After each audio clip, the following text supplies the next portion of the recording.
Halo semuanya, pada hari ini saya akan membahas tentang print, bagaimana caranya kita menggunakan fungsi print yang ada di Python, kemudian bagaimana caranya membuat suatu variabel, dan apa aja yang harus diperhatikan ketika kita membuat suatu variabel.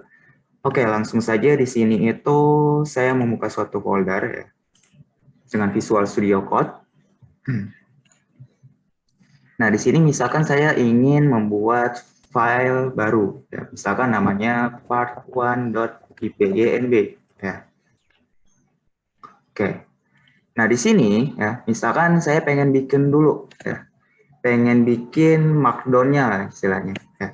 Misalkan di sini saya bikin markdown ya untuk print.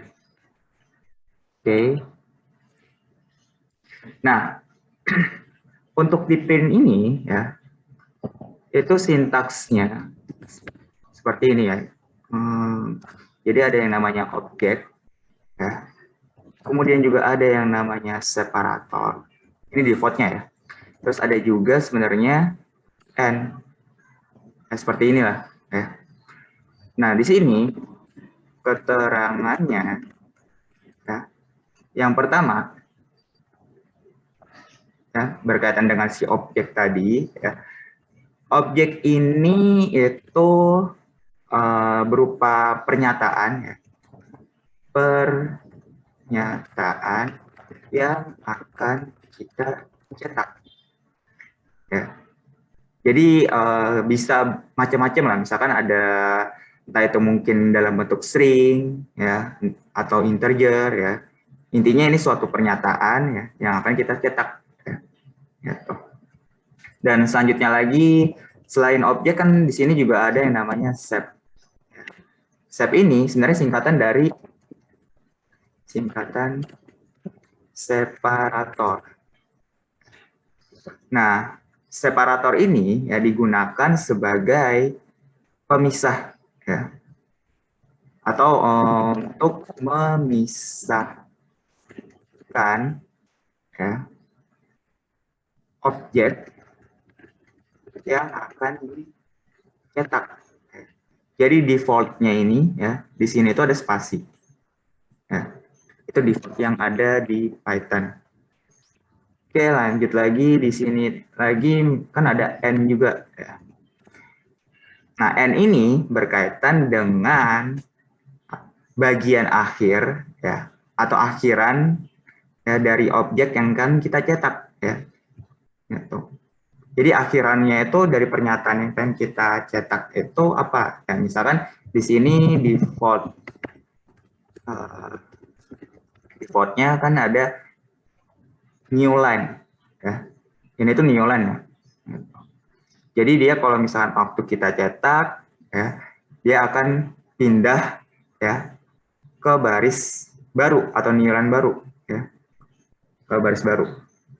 Oke, lanjut lagi. Di sini tuh ada yang namanya file ya. File ini misalkan kayak hasil cetakannya kita simpan ke file. Nah, ini bisa kita gunakan pakai filenya nanti. Ya.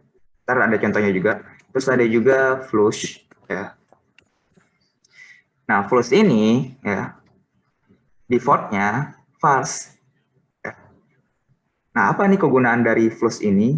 Ya, ini sebenarnya berkaitan dengan apa? Dengan buffer ya. Jadi biasanya ketika kita melakukan perintah print ya, objek yang akan kita cetak atau pernyataan yang akan kita cetak itu akan buffer ya atau kayak kesimpan dulu ya sebelum dia itu mengeluarkan output ya. Nah, kalau misalkan kita kasih nilai true ya, maka dia akan langsung ditampilkan ya. Gitu. Jadi nggak ngebuffer gitu. Oke, misalkan lagi, misalkan ya ini misalkan aja. Misalkan di sini saya kasih contoh untuk yang printnya dulu. Print yang ngeprint objeknya lah misalkan. Misalkan di sini saya print, saya pengen ngeprint tentang hello. Misalkan. Nah, untuk print ini juga bisa gunain single quote atau double quote. ya, seperti ini. Ini untuk mencetak ya. Terus lagi misalkan di sini itu saya ngebuat variabel.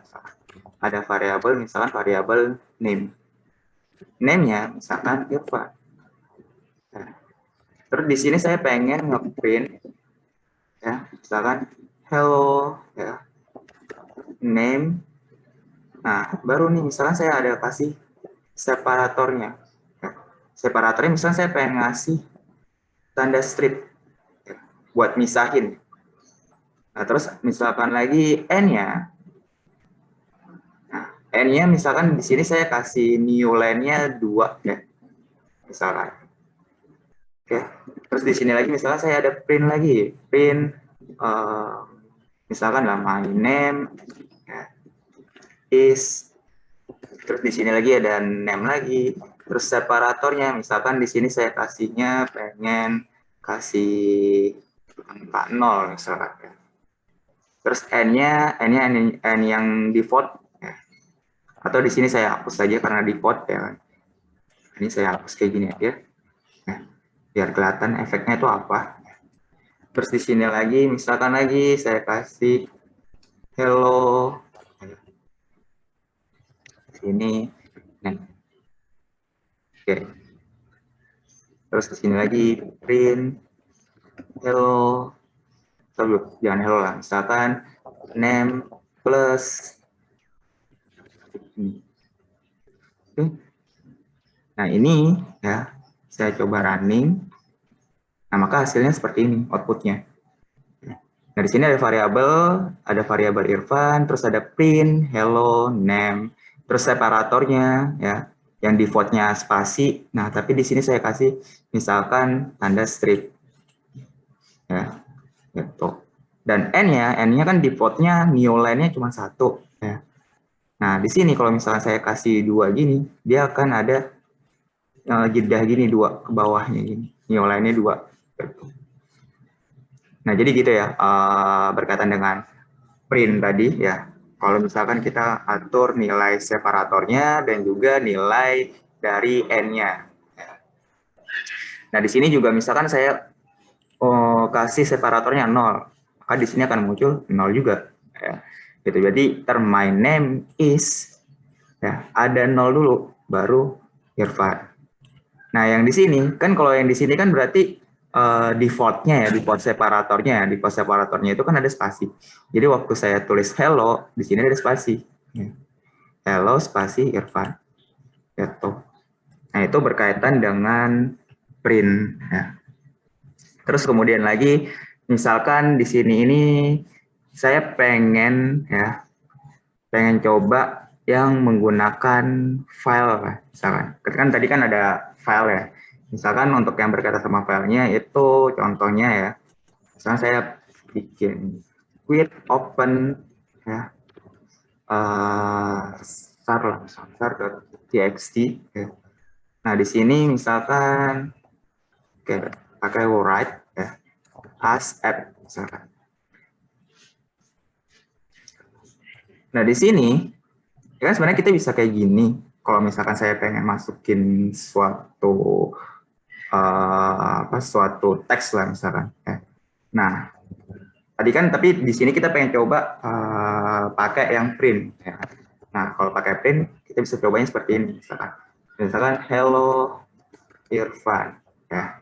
Terus di sini itu misalkan lagi yang filenya file sama dengan add. Di sini saya running. Nah, nanti dia membuat suatu file baru. Di sini ada sar.txt. Nah, isinya apa? Isinya dari yang print tadi. Ya, print yang hello Irfan ini. Gitu. Nah, ini kegunaan print juga ya. Kita bisa modelnya seperti ini.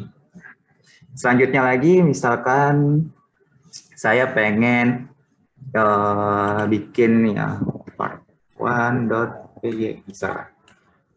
Ya. Nah, ini kita pengen tahu lah ya, efek dari penggunaan flux. Kan tadi kan ada flux ya. Nah, di sini misalkan saya import time, terus print Irfan, ya, misalkan. atau Hello Irfansyah.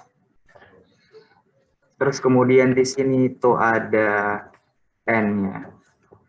Nah, N-nya misalkan saya kasih ada spasi gini lah, spasi.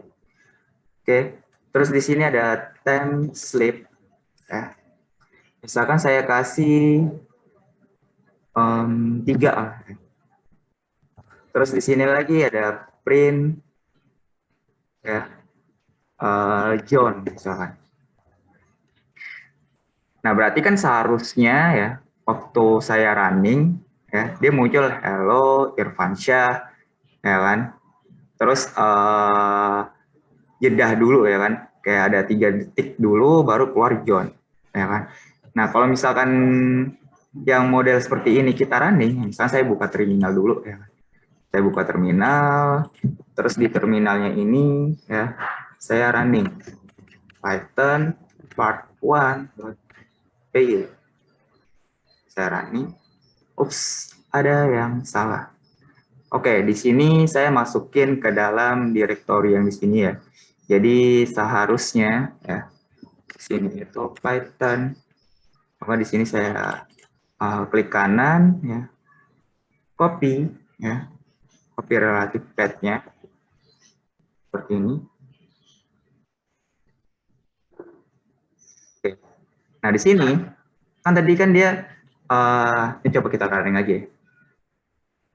Nah ini nunggu dulu nih 3 detik baru dia keluar semuanya ya kan. Nah di sini ya karena tadi kita nggak mengaktifkan flush tadi ya. Jadi dia kayak ngebuffer dulu ya, kayak nyimpen dulu ya outputnya. Nah baru dia dikeluarin semuanya ya gitu. Nah kalau misalkan di sini ini biar contoh lagi ya, ini kita coba running lagi. Ya kan, nunggu dulu 3 detik baru keluar semuanya. Gitu. Nah, misalkan di sini saya kasih yang flush-nya tadi. Ya, saya kasih nilai true. Oke, di sini saya running lagi.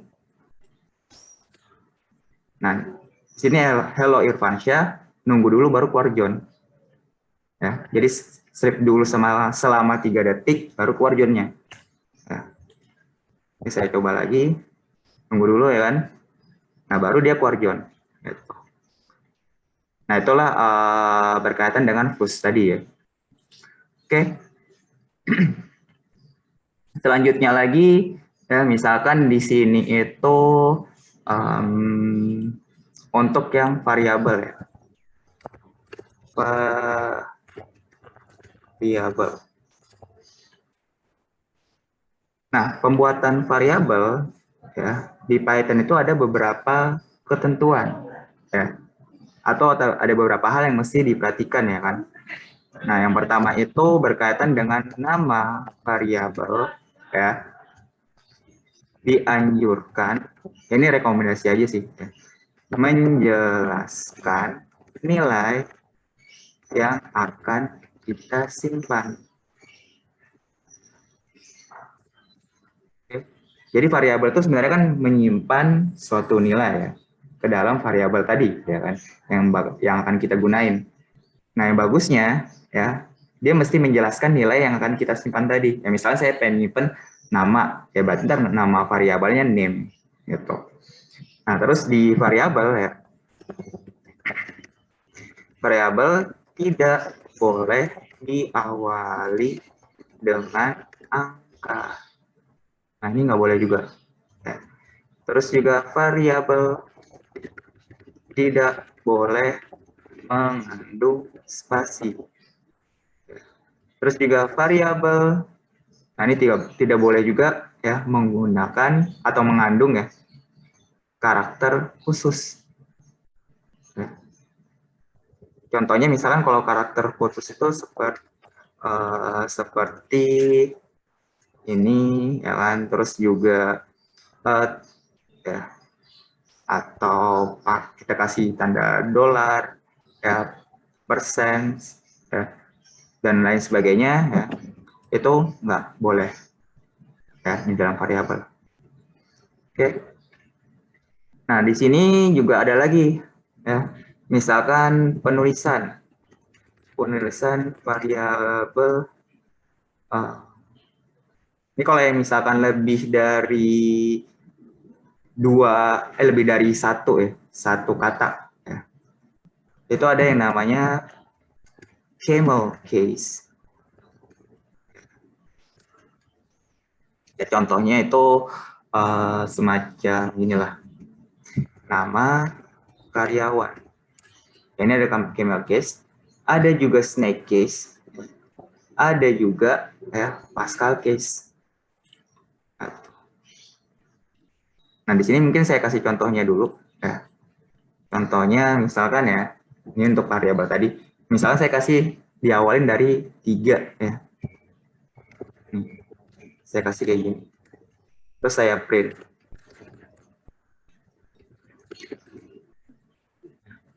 Nah, ini nggak akan bisa, error dia nanti. Nah, ini berkaitan sama variabel tadi. Ya. Kalau pakai underscore boleh nggak?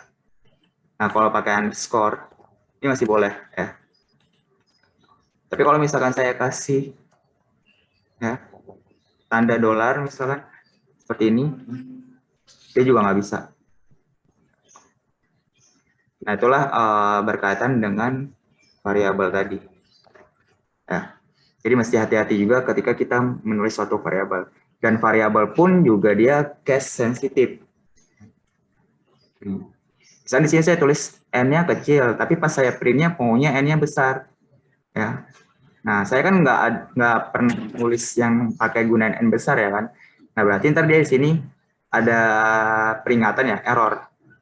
Error ya, bahwa si variabel name-nya ini nggak ke-define. Gitu. Nah, itu berkaitan dengan penamaan variabel. Terus ada lagi ya, misalkan kayak tadi lah, misalkan nama ya, karyawan misalkan. Nah, di sini misalkan saya print nama karyawan, keluarlah outputnya. Oke, nah inilah berkaitan dengan variabel ya. Jadi kita udah membahas tentang beberapa hal ya. Yang pertama ini ada print ya. Jadi di dalam print ini ya, kalau kalian mungkin cek di dokumentasinya dia ya, di situs Python-nya, itu ada yang namanya objek. Objek ini berkaitan dengan pernyataan ya, atau suatu teks lah ya kan, yang ingin kita cetak ya. Entah itu mungkin kita bisa berupa string atau integer ya kan, atau mungkin float ya. Terus ada juga set ya. Set ini defaultnya ada spasinya ya.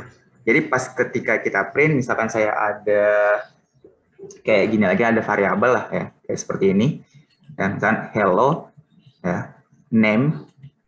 Nah, kan kalau defaultnya tadi kan ada spasi nih, berarti ntar defaultnya kayak gini, ada spasinya di sini gitu.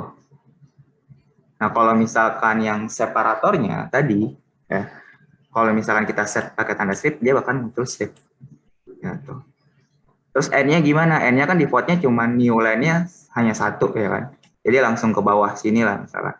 Nah, ini bisa juga kita atur, misalkan mau ada 2 gini lah ya kan, new line. Itu bisa juga di dalam print-nya ya. Terus selanjutnya lagi ada yang namanya file. Ya. Jadi misalkan saya pengen nyimpan suatu string lah seperti ini ya. Ini string. Terus saya simpan ke dalam file ini. Ya, ini bisa modelnya seperti ini. Sintaks penulisannya ya. Terus ada lagi ya tadi berkaitan dengan flush ya. Jadi kalau defaultnya ya, flush itu kan fast ya. Jadi waktu kita running ya, perintah ini ya, dia akan nunggu dulu ya, baru keluar semuanya nih, yang hello Irfansyah terus John ya.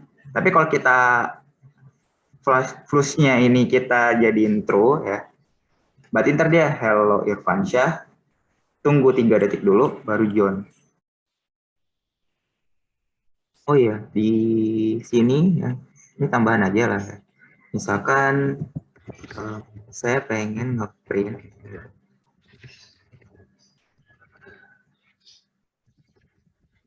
seperti ini ya misalkan. Nah, tapi